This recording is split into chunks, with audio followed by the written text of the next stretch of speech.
రాజకీయాల్లో ఏదైనా చేయొచ్చు. రాజకీయాల్లో ఆ పరిస్థితి సమయం కోసం అశ్వత్థామ అత కుంజరహ నరో కుంజరహ అన్నాడు ధర్మరాజు. అంటే ఏనుగు చచ్చిపోతే మనిషి అశ్వత్థామ చనిపోయాడని ద్రోణుడు బాణం విడిచిపెట్టేయాలని అన్నాడు. రాజకీయంలో చెయ్యొచ్చు. ఆ సందర్భానికి ధర్మరాజు అబద్ధం ఆడవలసి వచ్చింది. ఆ సందర్భానికి నాలాంటి సామాన్యుడు కూడా రాజకీయం అది రాజకీయం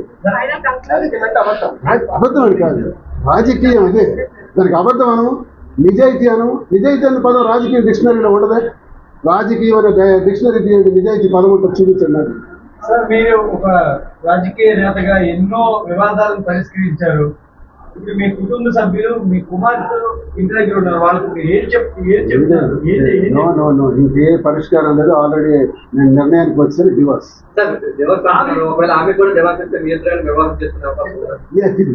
చెప్పలేదు, కాలం నిర్ణయం.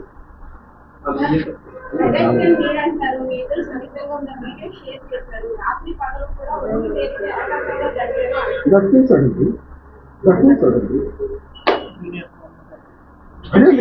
ఎంత చేస్తే ఏ భార్య సహిస్తుంది సార్?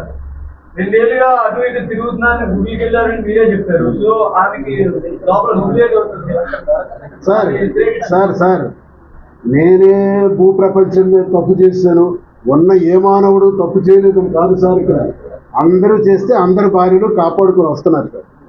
కాపాడుకొని రక్షించుకొని రాబట్టే ఆ కుటుంబాల మహాతల్లులు, భారత స్త్రీమూర్తులు ప్రతి మగాడి జీవితాన్ని కూడా కాపాడుకుంటూ వస్తేనే ఆ మగాడి జీవితం వర్ధిల్లుతుంది సార్. మగాడి జీవితం కోటాను కోట్ల కుటుంబ వ్యవస్థల్లో బాగున్నాయంటే ఆ స్త్రీమూర్తి పాదాలకు నమస్కారం. మన భారత స్త్రీమూర్తి పాదాలకు నమస్కారం.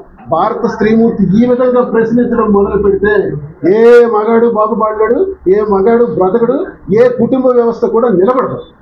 సామాన్యుడి నుంచి ఉన్నతమైన వ్యక్తుల వరకు ప్రతి కుటుంబంలో ఉంటాయి, కానీ పరిష్కరించుకునే మార్గాలు వేరు. నేను ముందే మీకు చెప్పాను, నేను తప్పు చేస్తుంటే 4 గోళ్ల మధ్య మాట్లాడాను, నేను జోలవాడాను. అలాని వ్యసనం నాకు లేవు. మత్తు పొగలో ఊగేటట్టు మందు తాగను. నాకు ఏ వ్యసనం లేనప్పుడు నన్ను సముదాయించుకోవడం ఎంత పని, నన్ను కంట్రోల్ చేసుకోవడం ఎంత పని? అంటే 30 సంవత్సరాల్లో ఈ 30 సంవత్సరాల వివాహ జీవితంలో ఒక మాటలేదు. నేనే చిన్నపిల్లని కాదండి. మా ఏజ్ 58లో ఎన్నో చూశాను. ఈ స్థాయికి ఎన్నో సమస్యలు మెట్లు ఎక్కుంటా ఇక్కడికి వచ్చాను. ఎన్నో ఇది అధిగమించుకుంటూ వచ్చాను. నేనేదో టెంప్ అయిపోయాను, ట్రాప్ అయిపోయాను అన్నది రా. నేను చెప్పిందంతా మనస్సాక్షిగా చెప్పాను. ఒకప్పుడు పవన్ కళ్యాణ్ ఇలాంటి విమర్శలు చేసే ఇప్పుడు అదే సిచ్యువేషన్ ఎదుర్కొంటారు. ఏం చేస్తాం సార్? తెల్లారి మీడియాలో చూశాను, అబద్ధం మీడియాలో చూశాను. దువ్వాడ సీనప్పుడు అలా అన్నాడు, మీరు ఇప్పుడు దువ్వాడ సీన్ ఏడ్ చేశాను. అంటే నా జీవితంలో నేను అటు ఎదురవి మరి ఏం చేస్తాను? పవన్ కళ్యాణ్ చేస్తుంది 2వ వివాహం, 3వ వివాహం కరెక్ట్ అని నేను అన్ను. నేను చేసినంత మాత్రం కరెక్ట్ అని అడగంటాను. నా పరిస్థితులు నాకేలా దాపురించాయి, ఆయనకే పరిస్థితులు వచ్చాయో నాకేంటి. ఇప్పుడు ఆయన పరిస్థితి, అందుకే రామారావు గారి జీవితం నేను ఉదాహరణకు వచ్చాను. ఆయనకే పరిస్థితులు వచ్చాయో వివాహం చేసుకోవచ్చు. పవన్ కళ్యాణ్ గారికి ఏ పరిస్థితులు వచ్చాయో ఆయన వివాహం చేసుకోవచ్చు.